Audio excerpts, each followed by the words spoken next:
We're gonna solve that. All right, so who wants to start? How do you know Twyla? Oh, I don't know. All right, Kenny. One of my favorite teachers. But you gotta say who you are. My name's Kenny Covert. All right. I'm a fellow Swarthmore College in the community community activist. I was Stefan's Roots Street Campaign Manager. My proudest moment. But anyway, this was my English teacher, one of my most favorite teachers in the world. Such a great lady. I'm honored to be here. When I got the email, Miss Simpkins, okay, fine. Rain, sleet, snow, I'll be here for you. Okay. So let's do that at our table. Give me 2 minutes to catch my breath, and then I'll do it. All right. Thank you.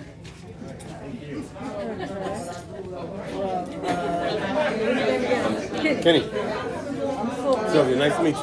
I know Twyla. We went to high school together. Okay. Just to high school. And she good folks.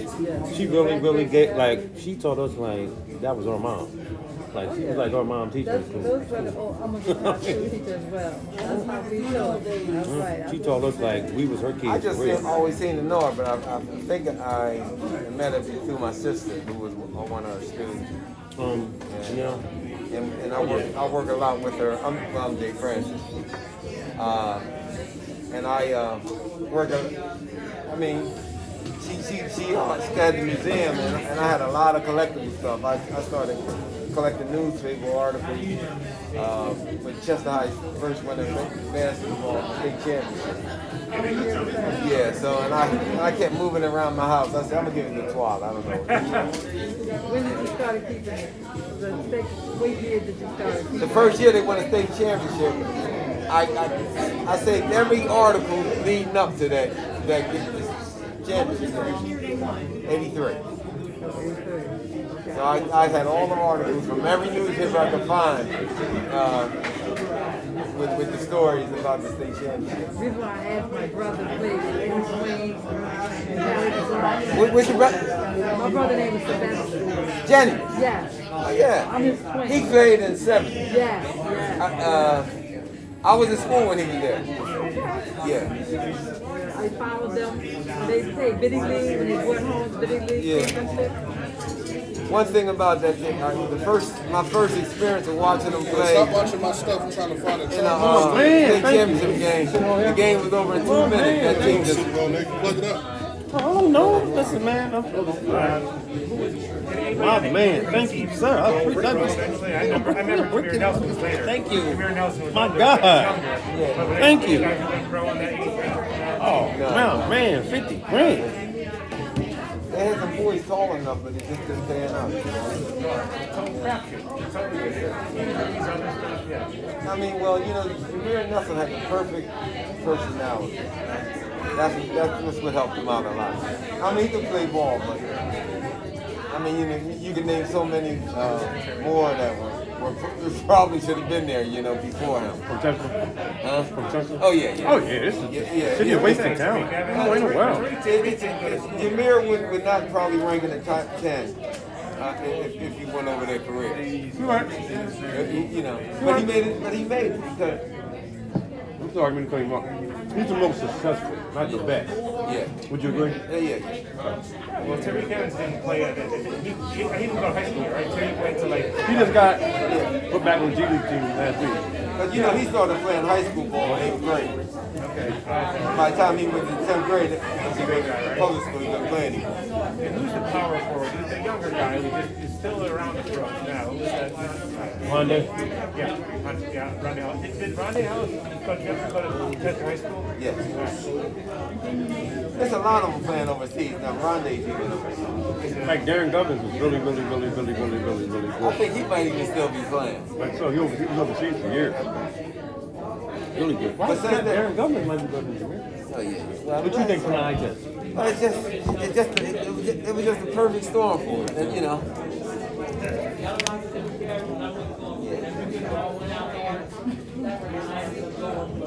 You have a card? One of the guys at the school tomorrow. I guess. Oh, you know what? She's not just crazy here.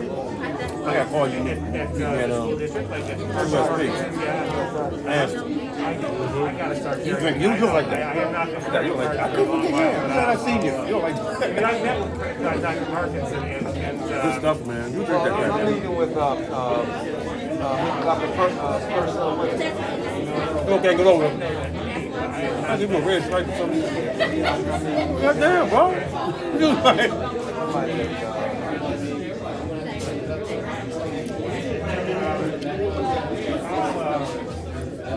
I can text you like a screenshot of my thing I'm in college. You know, I can text you, but I don't have the actual. Yeah, I gotta start carrying cards again. Thank you. We've got a big stack of them back in town. I never carry them around. Call my number right quick. She was no man. When she taught us, man, that was like mom teacher. Hey, John. Real. Hey, John.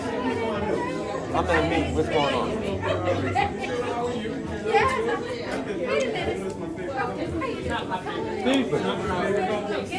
Okay, I'll check it out. I'm gonna call you back, all right? You can do with it. You ready? I mean, come on, call.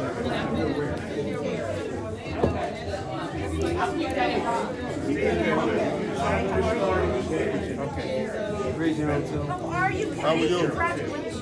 Thank On you. that vote. 544.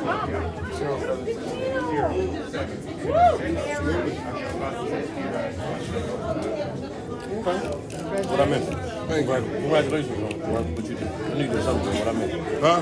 What I missed this time. I don't Congratulations. know. It's a big deal, though. Another 30 seconds. I don't know. How do you know Miss Paul? Miss Twyla, she used to teach me in high school. Oh, what elementary school did you go to? No, I went to Chester High. I went to Holy Ghost, K through 8th grade. Oh, okay. I got it, man. I'm gonna send you a screenshot of my Who was big? She works at Swarthmore. Oh, okay.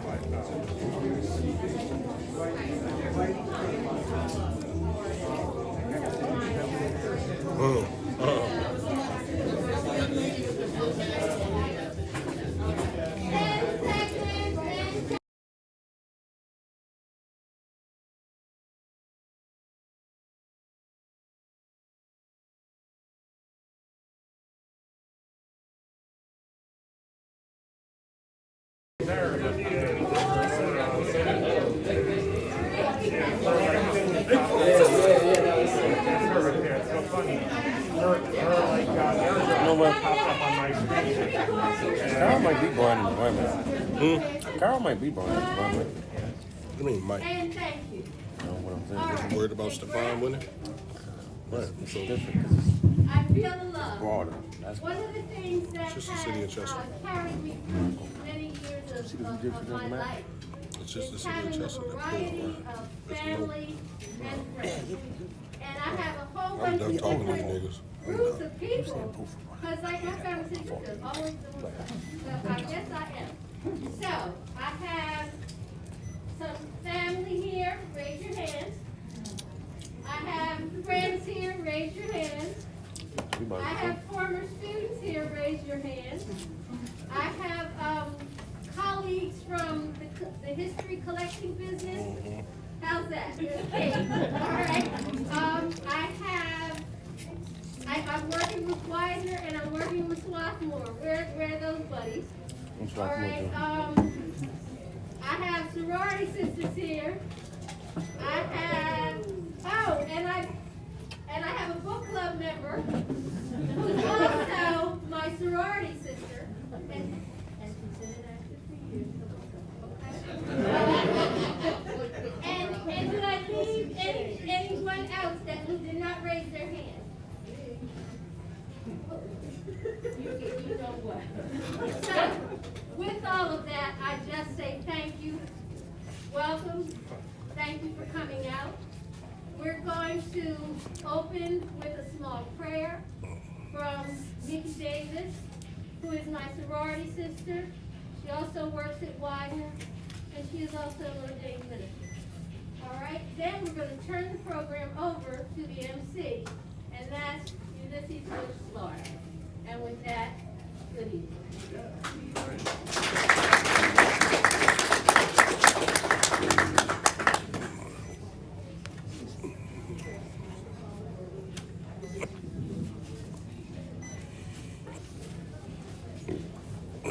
Good evening, everyone. Acknowledging that there are many different faith traditions in the room, we are just going to do a blessing and bless this occasion. We ask this evening, we come upon the Creator, the one that we hold most high, asking blessings on this occasion, asking blessings on the hearts and hands of service that are represented here, asking blessings on the history that's been represented here, asking blessings on this program, also asking blessings on those who thought it not robbery to spend time this evening in celebration and recognition of the hard work that is being done in this city of Chester. We ask blessings on all who are here and their families that are represented, and we do ask a blessing on the food that has been prepared for our nourishment. We pray this prayer in the prayer and in the blessing of sisterhood and community and unity and love. Amen. Amen.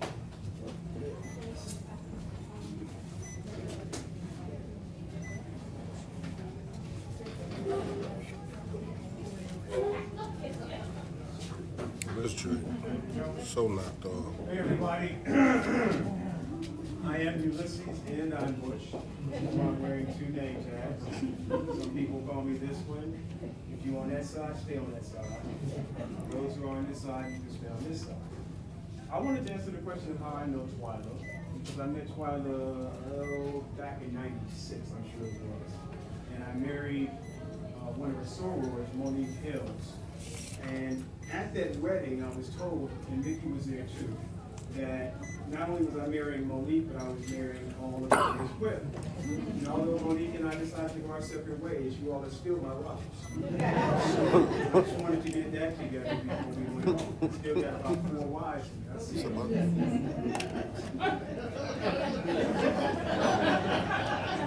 not touching that one. Anyway, I want to start by thanking Ben and the folks from the Lang Center for helping to put all this together. Thank you, Ben, as always, from the Lang Center. They always come to play, always come to support.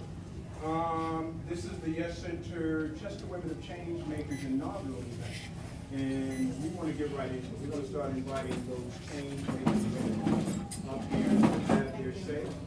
And let's see. I'm going to do what I think I should do. Ms. Barber, we ready?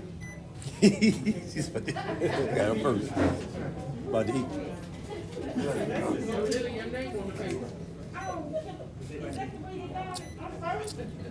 No, I guess Chris just said no. Chris, Yeah. we go elder first. Man, listen.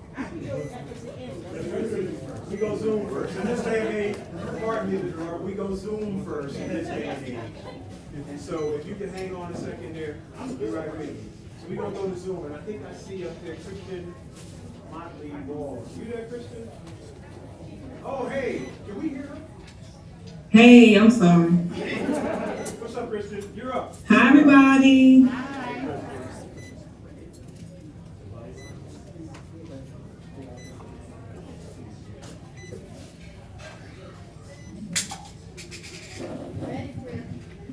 Oh, I'm supposed to start talking now? Sorry to leave you all. So I'm Dr. Kristen Ball-Molly. I'm really, really excited to be here on Zoom. I'm sorry I couldn't come in person. We're actually in Toronto right now.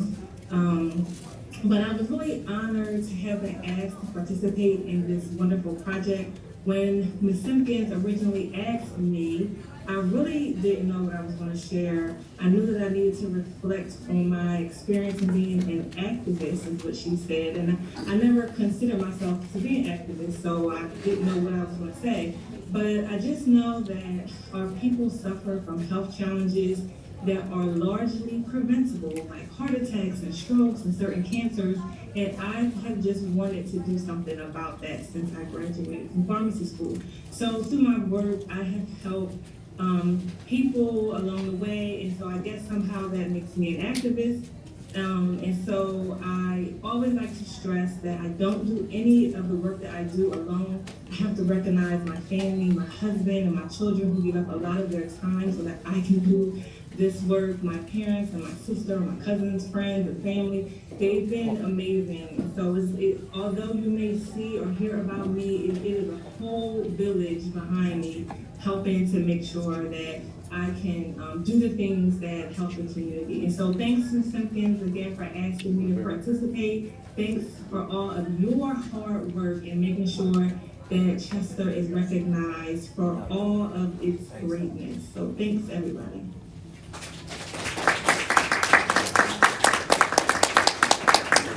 We can go to the next person who is also on Zoom, and that person looks like Tiffany Lang. You there, Tiffany?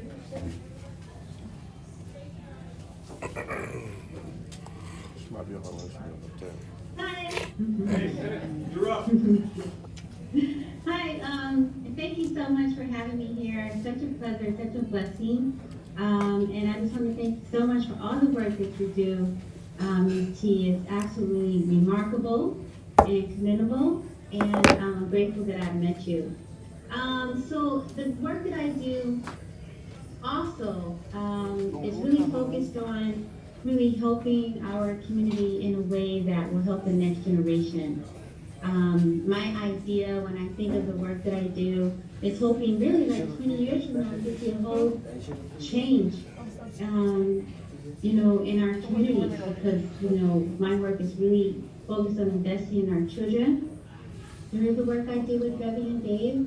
And I think it's really important that history is shared in a way that really uplifts the children and uplifts our community as a whole, but doing it in a way that's age appropriate and making sure that there's a lot of joy and excitement that goes into our stories and showing the leadership lessons that that we have really been doing throughout our entire existence. To me, when I think of Black history, I think of leadership.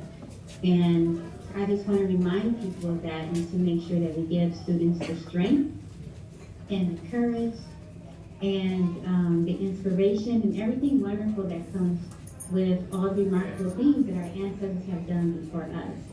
And so I just want to continue to uplift through Debbie and Dave, and I'm just very grateful to be blessed with this opportunity to work and do what I do. So thank you so much, and thank you everyone for being here. Thank you. I think we got one more Zoom participant. That would be Khadijah Miller. Are you there?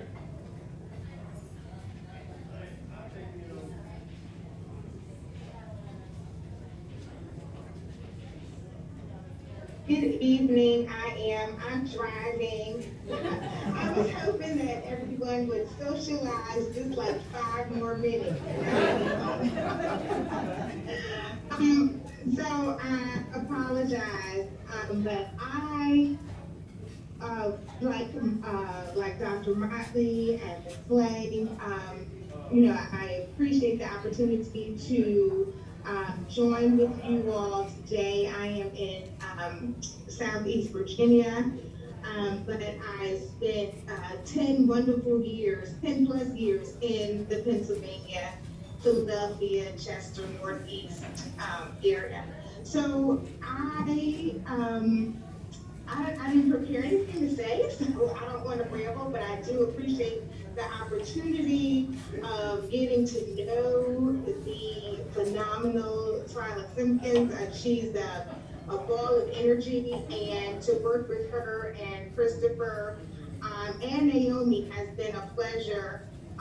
To find someone who is as passionate about Black women as I am, and to further the work on Bruce Bennett in particular, who really just demonstrates the extraordinary efforts of ordinary women. And so, although my career trajectory has moved more administratively and scholarly, it's still a passion of mine to find ways to highlight and uplift models of excellence that's found in the history and the work and life of Black women. So I thank you all for inviting me, and I look forward to the rest of the evening's program.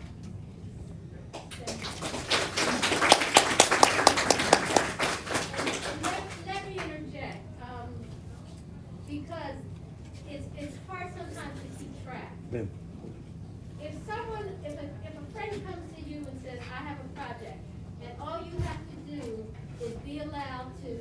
and all you have to do is be the receiver of CC messages. Would you go for it? That's what Chris did. And this project just evolved.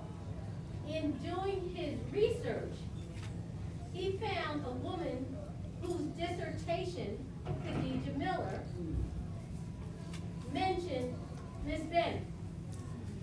Wow. I get on the call with Chris and Khadijah. I met Naomi, who has helped me do several scribe video projects. Guess who she went to school with? Khadijah. So when I try to tell people about all the time having aha moments and the moments that give you chills and everything, and that's how this just started to grow.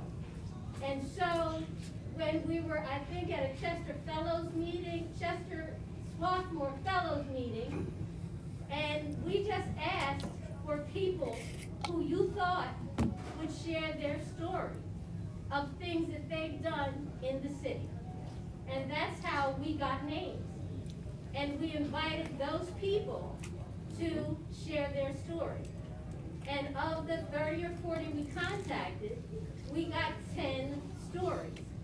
And then we have some potential storytellers here tonight to carry on. Oh, you like that stuff? Okay, so that's how this started. And that's what I need you to know, because we're going to be asking you as a community for your input and for your suggestions moving forward. So with that, Now that we're done with the Zoom part, Chris, I'm gonna go to the elders. Miss Barbara, and fortunately, Miss Hilda is sitting right here too, so we'll bring you the mic. You got a quarter, Miss Hilda will flip for it. She can go. You called her first. This woman that brought everything back from the beginning of Chester. And I forgot, in 1965, I went to Swarthmore's, what was that, Upward Start or something? Upward Bound. And I forgot all about being out there. And so that was my start in 1965 when I was still in high school. And I've done many, many things. I can't even start to naming them, but construction work, electrician, travel to the Soviet Union, Medford to Parks, and Coretta Scott King, and been to Africa and Egypt and Israel, and cruised from New Zealand to Australia to get back home just in time enough for the pandemic. So I've got many, many skills and many, many stories to tell, and I stay busy because I am filled with rage and anger over some of the things that I see that we continue to experience. And today, watching Katanja on that TV made that anger and rage come up again. And so when you've gone through getting the voting right in 65, and here we are in 2022, and going around that doggone barn again, something's wrong. And one of my insights is we allow too much stuff to happen to us.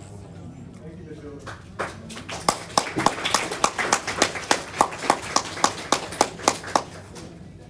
You know, as I look around this room, I see so many people that have contributed to my life. I just see my long friend Cynthia Jetter,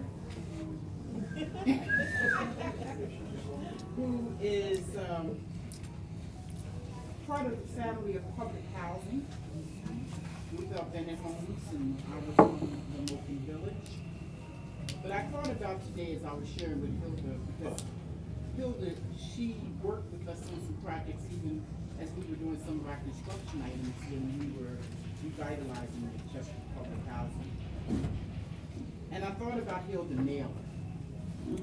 Before there was a community action agency that supervised the Wesley House, Hilda went in that brand new church with her family.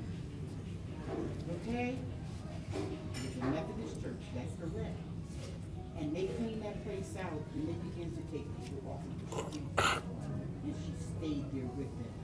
Her name was never called. Her name is never called. I thought about another woman who, when I met her, she was homeless and dealing with heroin addiction. And I asked her to travel with me to Washington, D.C. because we were down there trying to get Congress people and, Congressman Foleyetta and different congressmen in that area to work with us on the fight of revitalizing and doing something in behalf of what had become the fact of demolition of public housing. And I'll never forget, when we got there, I was going to share a room with her. And when we got there, they didn't have a room for us. And she had never slept in a hotel. And so they said, well, since we messed up with your room, they gave us this fantastic, fabulous suite. So, and for her, it was like, oh, she was shy to take her, because she had tracks in her arms. And I told her, listen, I love you. And you are worthy to be here because you were willing to come when some of the rest of the folks, they want to have the prize, but they don't want to work on the struggle. So I thought about her today, and the reason I'm recalling these moments is because it's not about Barbara, it's about millions of people that have suffered based on not having housing. And you know, all the work that we do as I look around the school, a lot of us do a lot of different types of work. But you know what? You can't even think if they don't know where they live. If they don't have the key to turn the knob, go in and live somewhere, they can't plan much else with their life. So that's my personal testimony. Ever since I was a little girl, they would be trained, what is it, those cargo stuff left on the railroad, and I would go in there and fix them up for runaways. So I've always been involved in housing. To the degree that my mom, she had to get the city to stop me from doing that. So I love people. I want to see them have at least minimum a decent roof over their head. I'd like to thank Mr. Steve Fisher, who's the executive director of our Chester Housing Authority here, who when he came here to become the executive director, Mr. Ryan Wallace and myself, we were working at the Diversity Apprenticeship Program. And he came there to meet me, and he wanted to know what he could do. He didn't come there as I'm the executive director. You know, he wanted to know what he could do. And so I said, well, Steve, we've already done the bricks and mortar. We gotta do something. We gotta build. So that's my personal testimony. I know Twyla ever since we lived, she lived on 3rd Ingle, and I lived 215 Ingle Street. We literally grew up together. I've known her since elementary school time. She's made significant changes to her own personal life as an educator, and also she has stayed there in that why. Oh, she don't care that it's leaking. She cares. She does care. What I'm saying is she doesn't care so much that she said, oh, I can't tolerate this. She went out to the graveyard and made something very positive happen for people who are deceased. That's a lot of care. That's a lot of love. And so I applaud you and thank you for thinking of me to be involved in this wonderful night. And this right here is my sister girl who became our first African American Muslim judge ever to sit on the bench. All right. Next Butch. Yeah, I'm Butch to Miss Barker. I call you Missy. She calls me whatever she wants to. Miss Cynthia Jennings. Like you didn't know this was gonna happen. You all see that look? She's frequent. Miss Cynthia Jennings. I just came in the door. right, and I. You just in time though. All right, what do you want me to say? Or what am I going to address? Start with something like, I have no idea. Come on, Miss Jeter. Congratulations. Good afternoon, good evening, everyone. I apologize for being late. Wow, I am always honored to be in my hometown, and particularly with so many of my sister friends.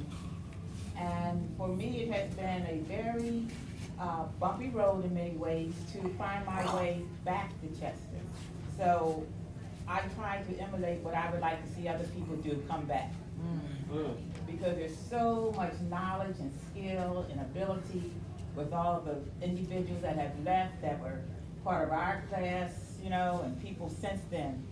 And I say come back because I was fortunate enough to have been in Upward Bound as well, one of the first students going to sophomore Upward Bound program. But I was also one of the first students that had a chance to be a part of a program called ABC. So I left Chester in my high school years and went away to a girls' private school in New England. And when I got there, to come from the Bennett Home Projects to a girls' private school in New England and in Wellesley was total shock. But I'm only saying that because it was being there that made me realize there's a hell of a difference on how people live. And that was my trajectory for trying to figure out how to bring about equity in housing and so many other things, particularly housing, because that was the biggest thing, you know, coming from the Bennett. And so having the opportunity to go to Swarthmore and U of P and travel around the world and everything, I was in Paris and met someone, and he said, "Where you from?" I said, "Philadelphia." He said, I said, "Well, sort of outside of Philly." He said, "Well, say where you really from." I said, "The city of Chester." He said, "I know Chester well." And he said to me, "Don't ever not say where you're from." And, you know, so that began my trek trying to figure out, okay, how do you go back? And it hasn't been easy. It really hasn't been easy, but I just feel so much guilt sometimes, and I tell Dolores that because why me? Why was I given that opportunity? And I had people like Twila sitting next to me in class and Barbara and everyone. And so I think part of that educational road made me realize education is the road to success.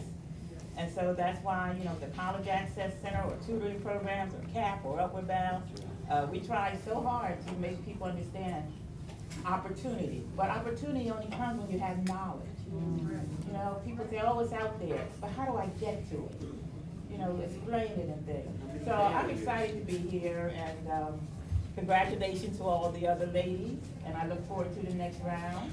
Hey, there, you sit over there. So now I'm seeing everyone, so, Another book club connection. yes, that's even safe.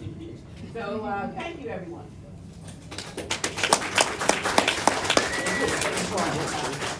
Up next to that security board, and then we're gonna go straight over here to yours. And then we're asking if you make sure you're speaking directly in the mic so Sing this on. everyone. Yes. Hi everyone, I'm just as shocked as Cynthia, so I didn't know we were going to talk today. First I just want to thank Ms. Twila for reaching out to me. This is really full circle, and I'm just in a state of awe and surprise because many of you have either gone to school with my family members or you have worked with my family members, and you've grown up with my family members. And I'm a product of the Bennett homes as well. It was my home for generations, and I'm just so honored to be here with all of you tonight. The work that I do is directly from me watching my mother and my grandmother and my two aunts. And I believe in to whom much is given, much is required. And I have been blessed with exposure, as Ms. Cynthia was talking about. My family exposed me to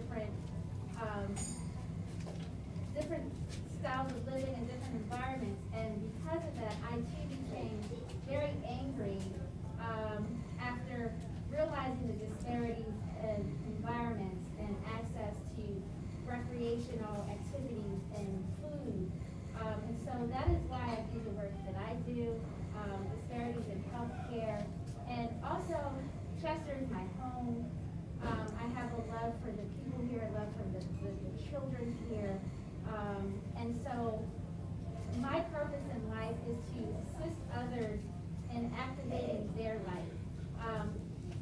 And with the help of everyone here and the continued fight that we have in us, I know that Chester will become what's better than it once was.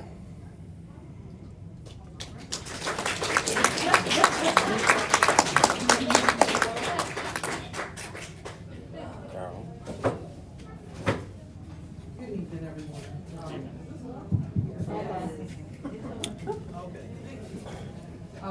Yes, my name is Carol Kazine, and I do want to thank Ms. Twyla as well for, just bringing us all together and, giving me the call. And this is an honor, but if anything, I also want to thank all of the ladies that are here, not only the ones that are just being recognized, but everyone that I probably watched on my porch down some village growing up and hanging out with Bennett and looking like, what is these ladies doing? I used to just sit there and just be like, okay. So, but, I brought that up to say that is why I like to share my story, because I watch, the women that you guys see, in this room, and I really didn't understand because, we were kids. Carrie, I think we're probably about the youngest ones on the block around in here.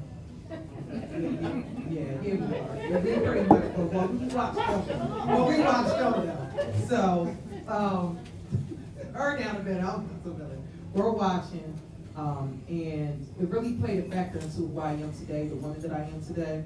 And I have, told a lot of people, no offense, men, but it was the women, that really had my back and brought me into the woman that I am today, with all of the trials and tribulations that I went through. So even though that, I came from a home where I probably didn't have my biological mother really been there, I was able to count on, many women around, the neighborhood, and they looked out. So, and they fed me, they clothed me, they gave me homes, so many different situations. So for me, I've also went to Ridley High School, and, as you stated, that's what actually woke me up to see the difference going there. I want to say some people thought I was there on scholarship, but in fact, I got kicked out of Smith. Oh. So, I got kicked out of Smith. So I ended up moving there, and at first they were like, we don't know. So, but going there, I was feeling a little angry because I was taken out of my home, out of my school district, and that's all I knew. And no matter how much we were living in Ridley at the time, I still ended up over that bridge, past Eddystone, down some village, and going down to Bennett, and had no business doing what we was doing, but we're gonna say that for another day. But that was my home. And just seeing those different things really opened up to why are things the way that they are. And then to start allowing me to remember the times that I used to sit there and watch so many different women come out and speak on things. But the number one thing that used to bother me, and bothers me still to this day, is me still being young. I still seen the transition of so many different government, of so many people come in and out, so many people still fighting, so many people got tired. But the one thing that made me angry was seeing the women, be mistreated and disrespected and not being as valued. So just me being another black woman, I'm very passionate about that. And I can't never even, the only thing I can really just say is thank you all. Really just thank you all. Because, the work that we do is really because of y'all. Y'all really guided that. So we're really just picking up, because I know y'all just tired. Y'all just want to rest and put your feet up. So we're trying to get the energy right now. And we really just trying to keep this going. So my daughter, and God bless her, you have a daughter. I'm praying every day. I believe in the power of prayer. And she brings her up too. But, just seeing the different generation, her mother, my aunts, my grandmama and them fighting, I really just, hope that would allow my daughter to see that and see that that's where we came from. So regardless, Chester's my home. I don't know if we're watching our thing, but I didn't really know what to talk about because she said the activism, but I felt the need to share my story. and how I ended up here right now, where we at. So thank y'all once again. Again, I can't even talk about me. I just have to thank you all. Just thank y'all. Seriously.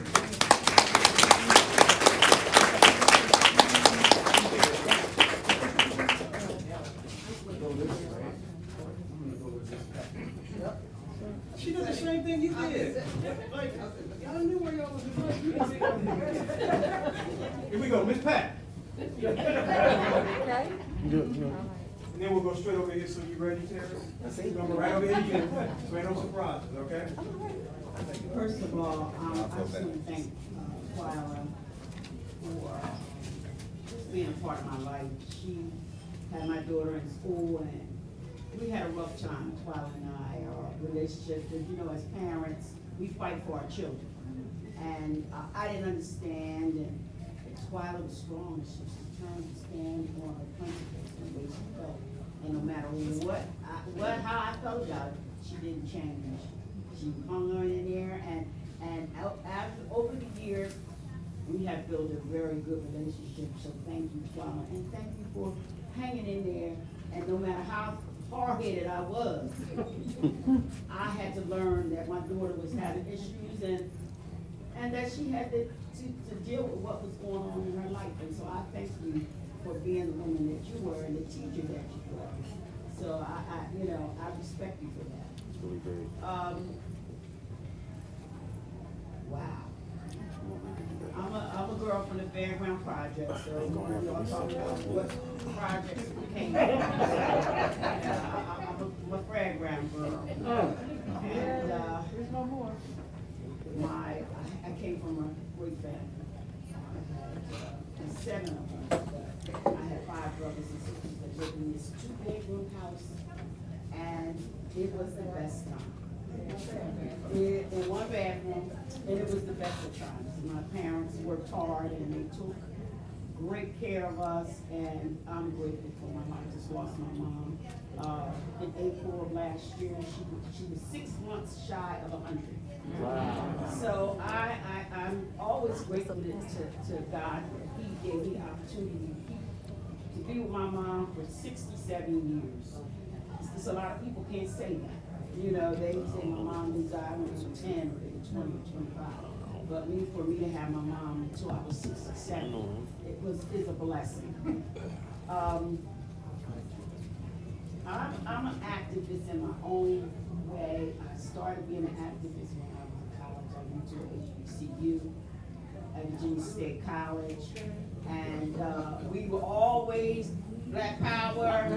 We were always working on issues and working things out for the betterment of African Americans. So I've always been in battle, always been in struggle.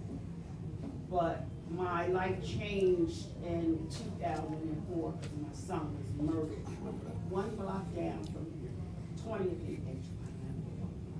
My son was a soccer player, went to private school, Shipley School.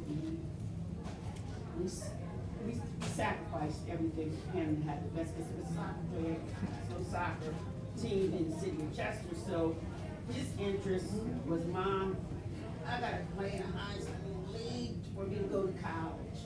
So with his friends and Brian Rappaport's dad, he helped us get him into the Shipley School. Went to Shipley, came home, went to Elizabethtown, Easter Sunday. So Easter Sunday is such a struggle for our families because my son was killed on Easter Sunday. So he called me and told me he was on his way home, and his friends, he called me to tell me, Mom, I'm on my way. And one of the biggest issues that I had from it is that he promised me that he was coming home, and he never came. I had a year of just dealing with the fact that he promised me that she was coming home, and she never came home. So it has been a struggle for our family, and in retrospect of losing a child simply behind the fact that he was a good kid. He wasn't someone out here doing drugs. He wasn't out here trying to hurt anybody. He was just trying to make it. And he was murdered by his friend, a childhood friend that he has known ever since he was 6 years old. They were coming, my son was coming home and he was coming home too. And there was altercation between Mike and the other young gentleman. Jumped out the car, they got to shooting like the Wild Wild West, and my son got shot in the crossfire. When you talk about people being killed hurt by someone, my son was killed by his friend. And don't ever think that your friends. But Mike was a good guy. I've known him ever since he was 6 years old. And the best thing about our relationship, Mike and I, is that he apologized for killing my son, and I accepted his apology. And he's in prison in Jacksonville, Florida. He writes me. So it's such a blessing to be able to say that, because, you know, I have forgiven him, and I have truly forgiven him. For me to reach out to Mike, and for him and I to be communicating, I know I have forgiven him. I thank God for a Mothers in Charge, because without Mothers in Charge, I wouldn't be able to do the things that I do. Because of the death of my son, we created Chester City United, this is a soccer program here in the city of Chester. But what we have created, two things that I'm really grateful that we created is Camp Encouragement, which is a brief piece for children between the ages of 6 and 12. These children at our camp, and Susan Dennis, my sorority sister, but my right-hand person in Camp Encouragement. We've been doing this thing since I graduated from Newman, and we all sat down together, Twyla, Lisa Dennis, and they were like, Pat, you gotta do this, you gotta do this. And then we went on, and we've been doing it now for 7 years. We're working on now our summer program for our children, and it's going to be at Park Avenue Community Center in Swarthmore. And it's going to be 2 weeks this year, usually just 1 week, but it's going to be 2 weeks. That's great. 3 days. 3 days. Then we went a week, and now we're doing 2 weeks. And we are there. We offer counseling, we offer fun things for kids, and we take them to an art farm, which is a horse farm. Kids learn how to ride horses. This year we're taking them to some museums and creating music. It's going to be a fun time for the kids, but it's free. And the only criteria is that the child has to have lost someone, whether it's from illness, divorce, imprisonment, and we're adding, because Susan and I talked about it, we talked about how so many children have lost their parents and grandparents, and it's because of COVID. So we're doing that piece. And we have Jovan's Healing Center, which is named after my daughter, because of the fact that I was so into my grief with the loss of my son that I forgot about my daughter, and my daughter died involved with drugs. And my husband, this is my husband Creighton, and Creighton and I, we had to send her away to get clean. She's been clean now for 12 years, and she lives in Connecticut.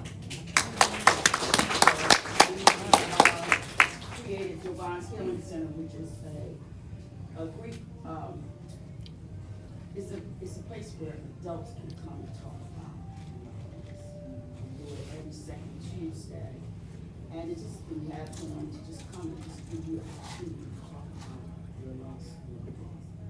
It's been a trying time for me and my family, but I thank God for the relationships and the people that I have met over time, and all the mothers that I have met that have lost their loved ones, and how they miss their children, and why people don't want to talk about their sons and daughters. You know, we like to talk about the babies even though they're not here. So if you think about mentioning them, mention them. It just brings us the best light we could ever have for someone to talk about our children. So it's been a trying time, but I'm ever so grateful to all the people that are here, to all the folks that lost loved ones, and children who have mothers that lost, and fathers who have lost their children. My biggest question, I'm gonna leave everybody with this: how can a 13-year-old child get a gun to go out and shoot someone. What's the answer to that? That's a problem that I have because they can't get their education, they can't learn how to read and write. They can't go get a job. They're cheating. It's just a sad time, y'all. We need to think about why our babies can't get guns and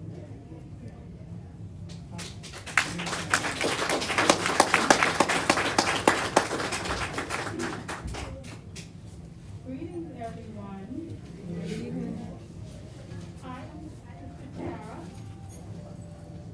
Just being here, I just hear and feel the love, generations of love. I too feel like a baby in this process. I've learned from you all, and this is my mother, Sister Cherise, and she's, probably the sister to many of you. So I just want to thank you all for this opportunity. When Ms. Jenkins called me, I like to be the behind-the-scenes person, so this is not my area. I was not entertaining today.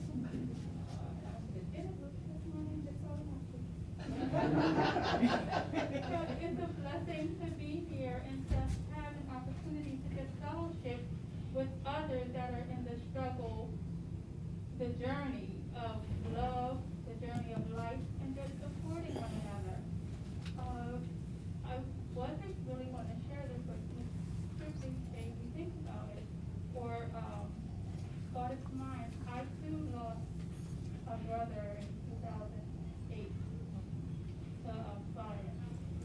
So, and I think I shared that just knowing how we take for granted that children and families lose someone, and then children come back to school and they just pick up, and we don't realize how much of a struggle that is. So when that happened for me, I was working in elementary school. I'm a licensed clinical social worker. So I had an opportunity to really just share with teachers how hard it is when children come back from that and they're not performing. And many families kind of overlook the little people when we have, these tragedies in our lives. So I don't necessarily look at myself as an activist. I just, want for others what I want for myself. And I, wanted to just help other families and mothers share, what they were going through and be supported. And more recently in 2017, I, have a grandbaby who was medical condition. He was healthy to us, but one day we went for routine blood work and received news that we would never expect to receive.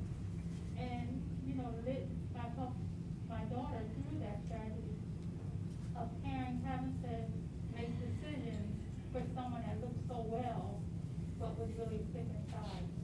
And, we loved him, and to this day, we have a celebration of life for him, and we have a celebration of life for my brother. Every year, that helps our family navigate that space. And I just, appreciate all of you, and hopefully we can continue this work and this journey of loving and supporting one another. It takes all of us to do this work. As Sister Barbara said, none of us have done this alone. There are people in front of us, and I pray that there will be people behind us that help navigate this journey. And I so appreciate Ms. C, because no matter what, when she gets something in her mind, she's going to make sure it happens. And she's so loving and behind the scenes as well when she's doing it, and it always develops into something so beautiful. So I just want to thank you and Ms. Maxine, who's always behind the scenes for doing so many things. So I appreciate you all. Thank you.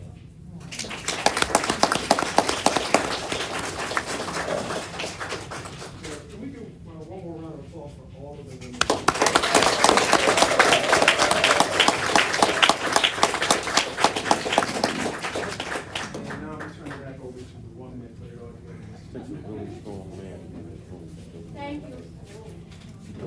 really strong men to do? A lot of men can't be there. Too many weak jokes. As many of you know, the old girl fly at 7 Throne is my baby. And Lord willing, and I believe he's in favor of it, that pool is going to be open.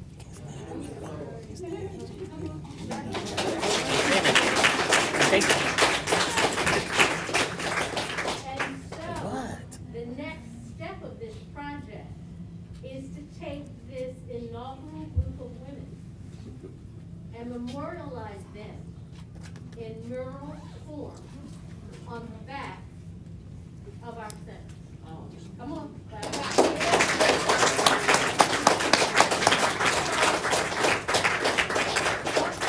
What we're going to do now to move the program along, many of you have seen the mural off of 291 with Dr. King and the light.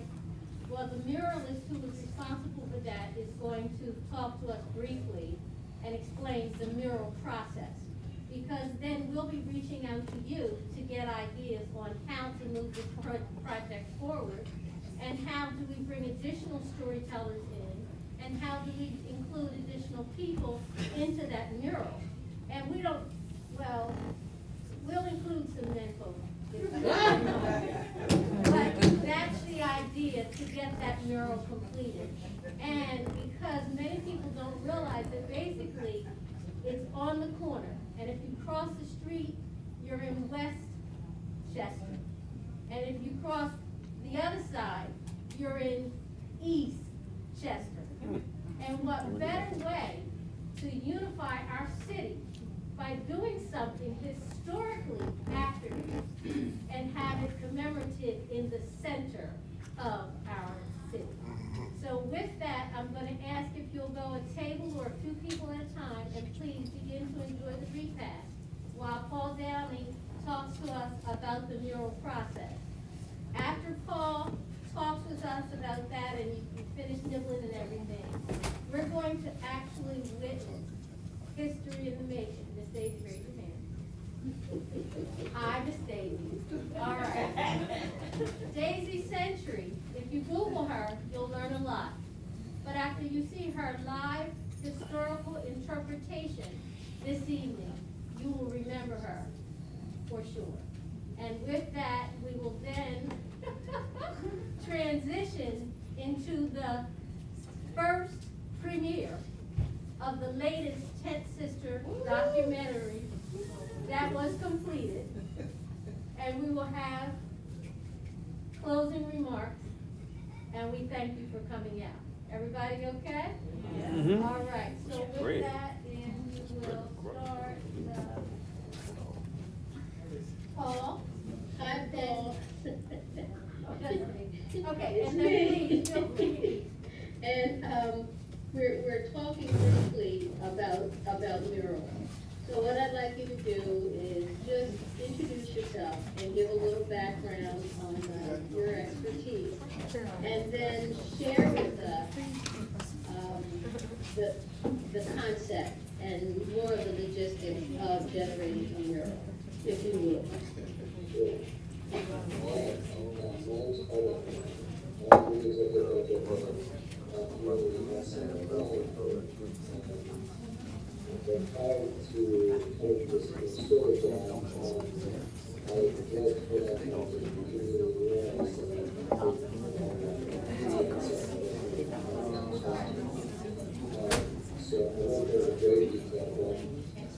From roughly 2005 to 2012 or so, working for a lot of folks that do number projects in Chester and really outside. And probably the most notable is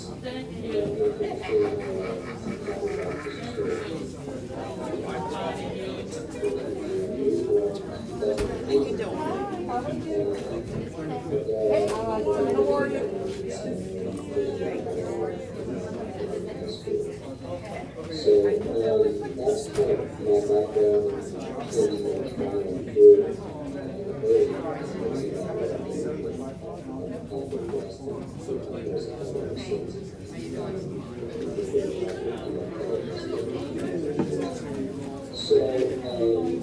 So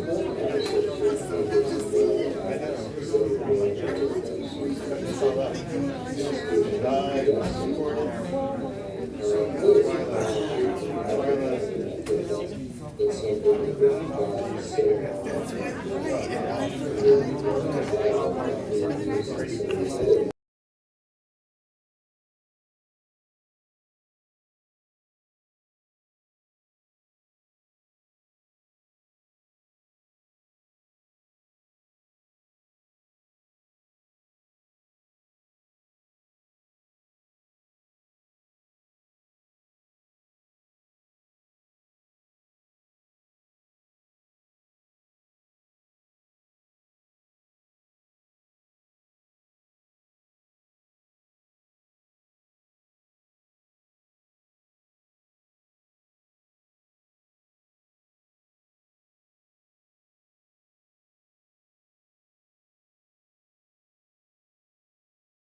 She's more precious than jewels. Proverbs 3:15. Women History Month, March. This evening celebrating and honoring these fabulous sisters for their undying work, dedication, time, and love to their community, their beloved Chester. I've written a poem specifically for you for this most momentous occasion. My poem is entitled, Strong Women, We Are Marching. Here we come. We are marching. Here we come. In all sizes, shapes, and hues, but with the same mission. The Sankofa effect, reaching back, giving time, generating energy, sharing love, putting forth effort, supplying monetary gifts, seeing a vision, a friendly smile, a handshake, a pat on the shoulder. We are on the move, coming from the rear, the sides, and leading the way up front. Beautiful Black women, intelligent. We are courageous. We are innovators. We are survivors. We are liberators. We are leaders. We are activists. We are all marching on the move. Can't stop us. No. Too strong, too intelligent. No space or time or a pen or a camera can capture us because we are elusive, incomprehensible. Can't box us in. No. Too strong, too intelligent. Doing it all with a vision and a prayer. We are strong and innovative. We can make a way out of no way. We've been doing it since the first slave ship landed at Jamestown. We can plant the sweet potato sprouts in the spring and make sweet potato pies in the fall. We can cook a pot of tomato soup on Sunday and make it last till Saturday. I'm talking strong here. No, you can't box us in. Too strong, too intelligent. Can't stop us. Like the tide in time, we keep moving on. Can't stop us. Can't box us in. Too intelligent. We're on the move. We're marching. We're marching from the rear. We're marching from the side. We're leading the way. We're charging on. When our brothers were whipped, our tears fell silently into the soil, fueling us to morph and borrow the faith of Sojourner Truth, who spoke up and stood up when it was not a fashionable thing to do. We morph and we borrow. We borrow the poetic eloquence of Phyllis Wheatley, the genius in bondage. Could not suppress the words. Too strong, too intelligent. We morph and borrow and embrace the smart and spunk of Bessie Coleman, who said, "You won't teach me here how to fly in America? I'll go to Paris and learn how to fly. And then I'll come back and fly over your airfield." All right. How you like me now? Hello. Too strong, too intelligent. Can't stop us, can't box us in. We morph and we borrow. We borrow the activism from Sister Fannie Lou Hamer, who was just sick and tired of being sick and tired. We can't get tired. We just can't get tired and weary now because we are too strong, too intelligent. We're on the move. We're marching. We walk and we borrow the courage, strength, and intelligence from Sister Harriet, the liberator, the activist, the general, the prophet, the Moses of her people. Yeah, we all walk with every day. We borrow and we fuel. We are all marching and borrow. We all wear the S. We all wear the S. All right now. All right. All right. We all wear the S on our chests. All right. Super sister, soul survivors, soul sisters. Every day we morph. We morph and we borrow. We morph and we borrow. We borrow strength. We borrow courage. On a daily basis, we morph and we borrow courage from our sisters from the past. This is who we become. Today, I'm going to borrow courage. Courage from my sister Harriet. I say, Sister Harriet, I'm getting weary. But Sister Harriet says, no, you can't get weary. You gotta go on. You gotta go on like I did. You can't get weary by the wayside. She said, I'm gonna give you the courage. I'm gonna give you the courage to go on. So to my sisters, when we get weary in the courtroom, when we get weary in the boardroom, when we get weary in the classroom, when we get weary, just life itself, we have to morph and we have to get strength and courage, and we have to morph into Sister Harriet, and she will lead the way. She will give us the strength and the courage that we need to go on. Every day, all of us, whether we know it or not, we are borrowing and morphing into Sister Harriet, and she will lead us the way. She will guide us along the way. That Harriet Tubman wasn't scared of nothing. She wasn't scared of nobody neither. Didn't come in this world to be no slave, and she didn't stay one neither. No, sir. She didn't stay one neither. Early one morning, she stole away. She ran and ran. She ran to the forest, and she ran through the forest. Hound dogs on her trail. But she ran and ran. She waded through the stream. She waded through the rivers, the snow, the ice. She waded. She didn't stop there. She ran back. Time and time again, well over 13 trips, and brought well over 500 with her to Freedom Land. $40,000 on my head, dead or alive. But that old Harriet Tubman was too clever. They never did collect on that reward money. Ice water running through her veins. Braver than brave was that Harriet Tubman.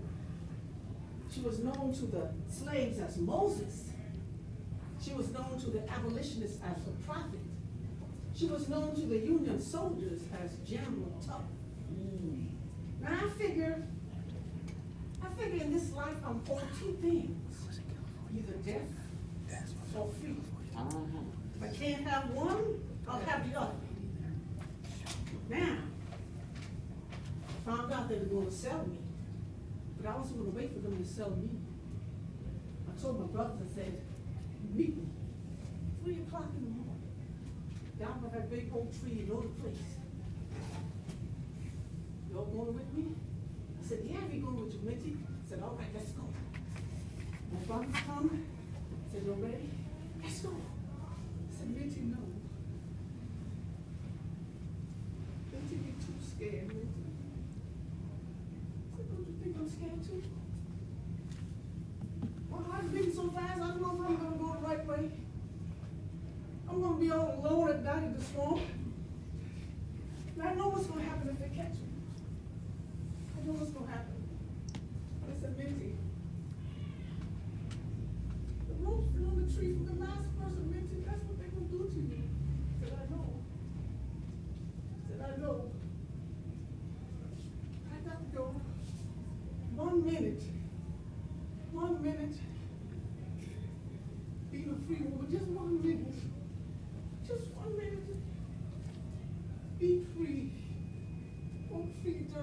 blood through my soul. Just 1 minute.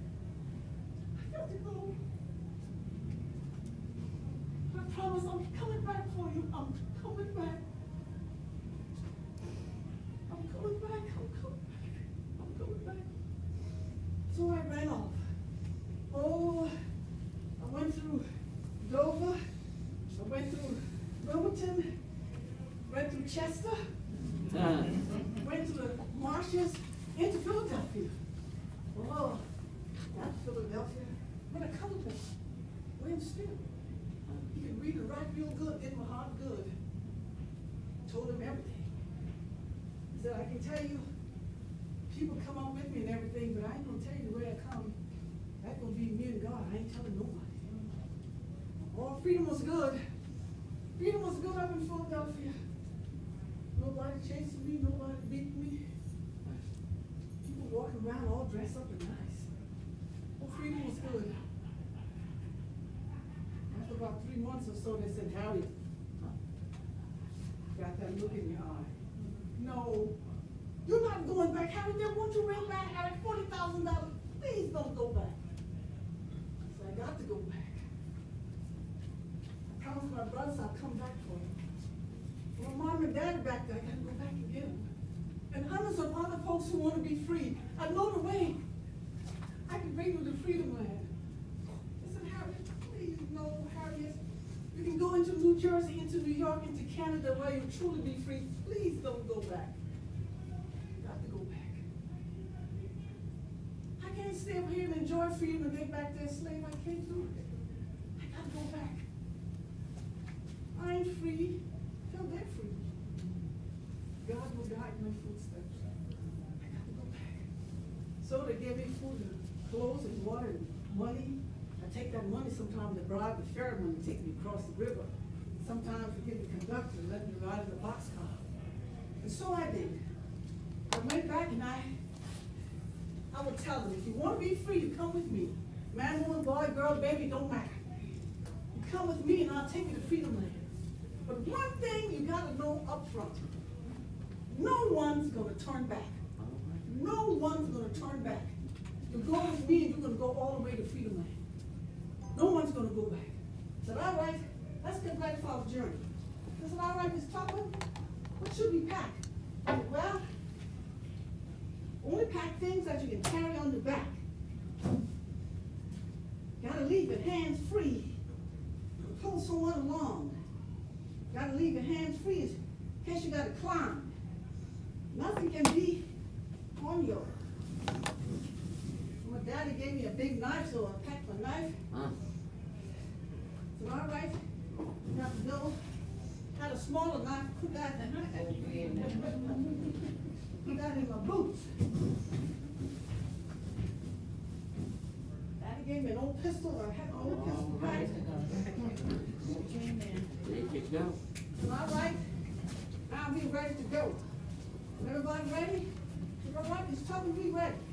It's all right. Only me gonna do the talking. I'm gonna give hand signals. When I give the signal like this, you stop. When I give the signal like that, you go down.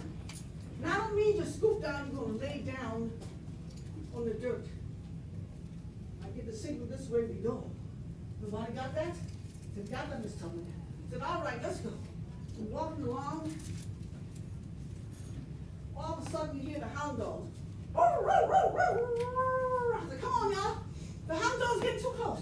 Let's go. Let's go. We get to the river. They said, Miss Tubman, we can't cross this river.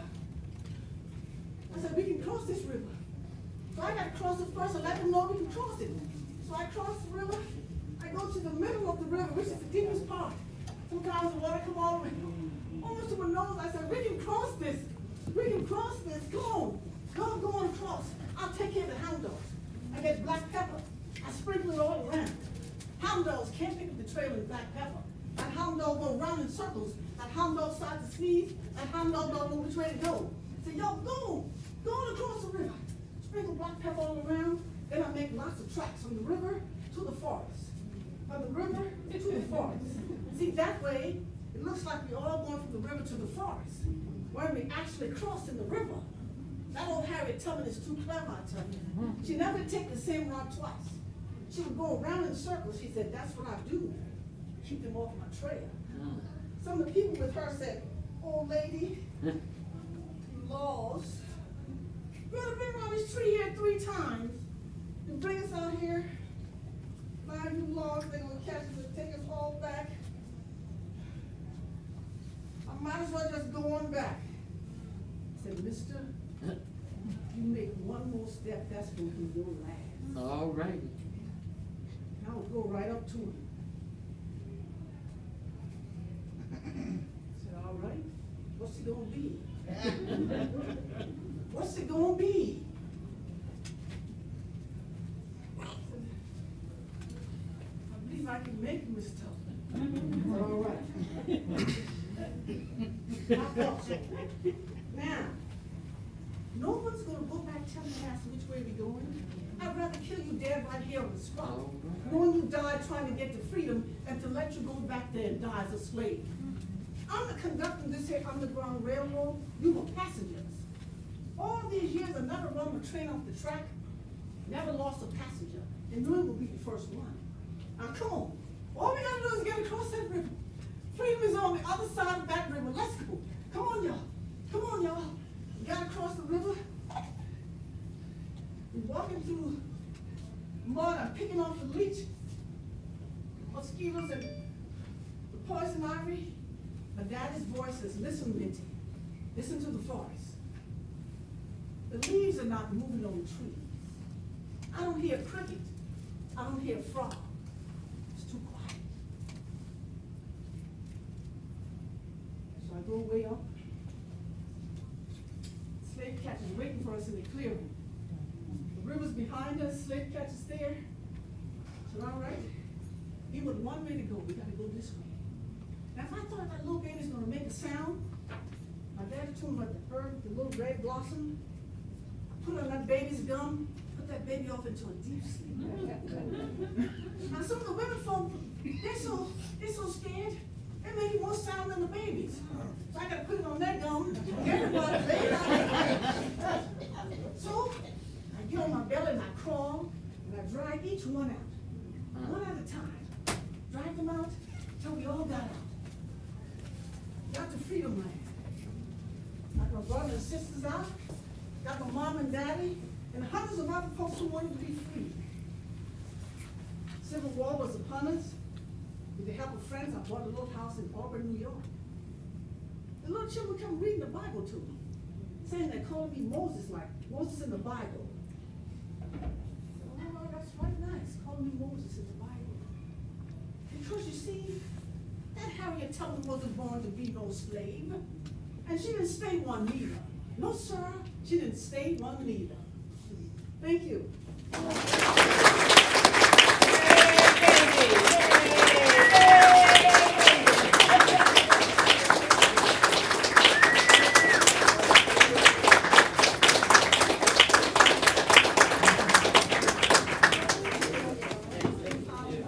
The full Harriet Tubman is like an hour and a half, but I didn't want to do an hour and a half. Thank you all very much.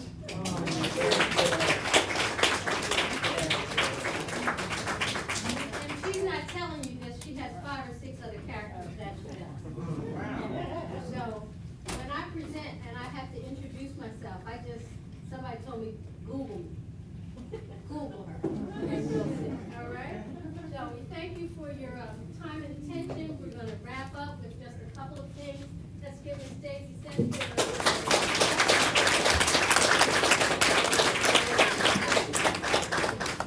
and I think, oh, no, I'll go. You know how you have this person who's just always back there? It's been a day or two, we haven't talked, you okay? Yeah, Chris, I'm okay. Chris Neal here.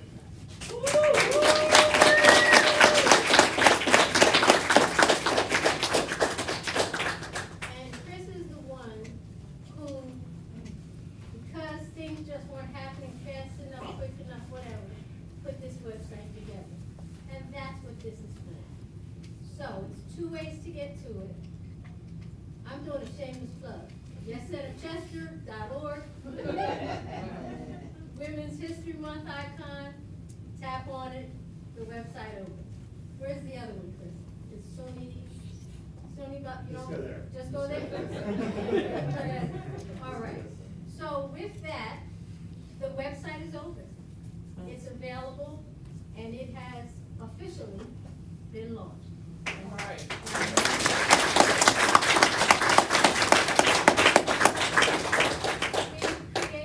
I've created just a small tribute to the ladies who were involved, including Chris and a few other people. And it's so funny because Lisa, when I mentioned it to her, she said, well, I'll be in Harrisburg. Okay.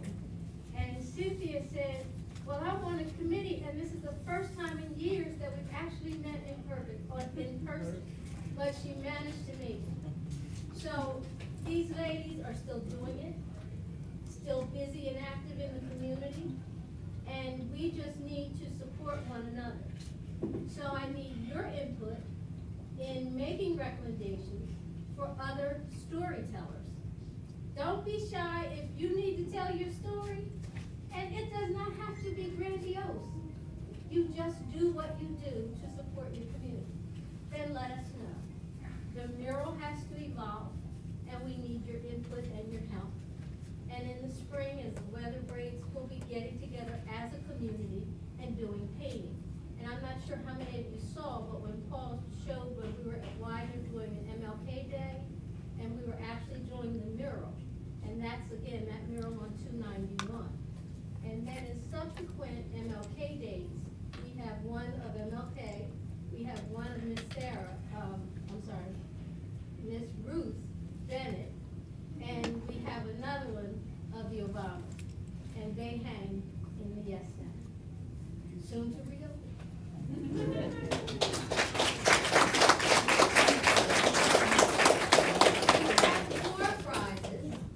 But some ingenious folks said they had another idea, and now they're shaking their heads. Oh, you jolly biscuits. All right. Then what we'll do is, Mr. JP, can you go out on that table? There's a thing of tickets. I'm just going to ask you if you'll write your name on the ticket twice and give Chris the other half. And then we're going to pull this. I know we have about, you must get out of this. We have about 20 door prizes. And I do have some door prizes for the men as well. All right? So, with that, please get your ticket, write your name on it, then we're going to put them in a bag or something, and we're going to pick out door prizes until they're gone. All right, and while you're doing that, we're going to introduce our last segment, and this one is near and dear to my heart. On Facebook, trying to get a couple things done, multitasking as usual, and I saw something about the tent system. Well, my grandmother was a tent sister, and I just knew she was a tent sister, but I didn't know what that actually meant. Well, when you do a scribe video, they assign you, Let me get it right on there once. a humanities scholar, and they assign you a textbook. Well, I have done two documentaries with Naomi. And you talk about somebody who's going to get to the bottom of the query. And from that, we just found so and so we were then able to produce this documentary. It has been shared. It has been shared when Scribe Video did its premiere back in January. Scribe did their premiere. So this is the first official showing outside provided that venue for you to see the tent documentary. It's about 10 minutes long, and then by then you'll have collected all of the tickets. Oh, yeah. And then I just took a walk around the give out block. prizes I just drove and by. say our goodbyes.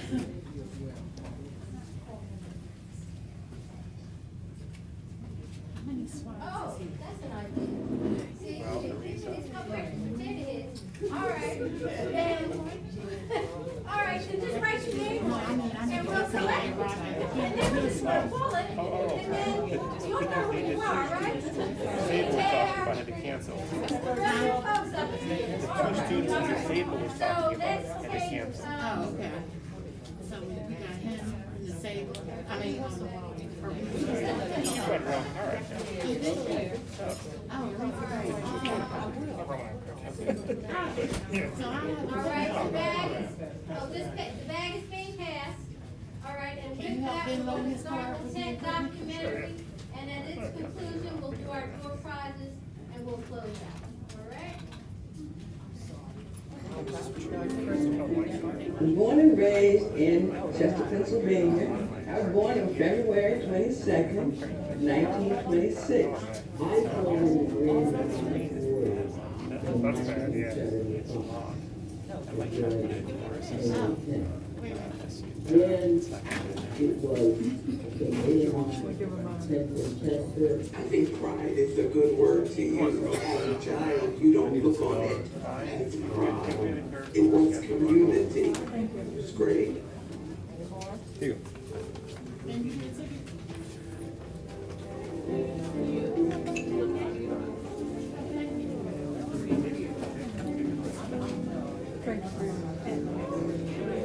Two other students. They were saying that they were thinking about DNA on maybe it was Chester. They just told me that there were two Slavery, that was our way of coming together as a group. When you come from a place where there's so many positive things happening, the mainstream media only wants to report the negative. This here is a well-conceived work, but it is a gem in our community that it is spiritual. 77. I don't know. It's a weird giant. It's a hairless one, but it's like has like but it's giant. Yeah, the lens is giant, but it's actually pretty tiny. Honestly, I'm not sure. The lens is huge.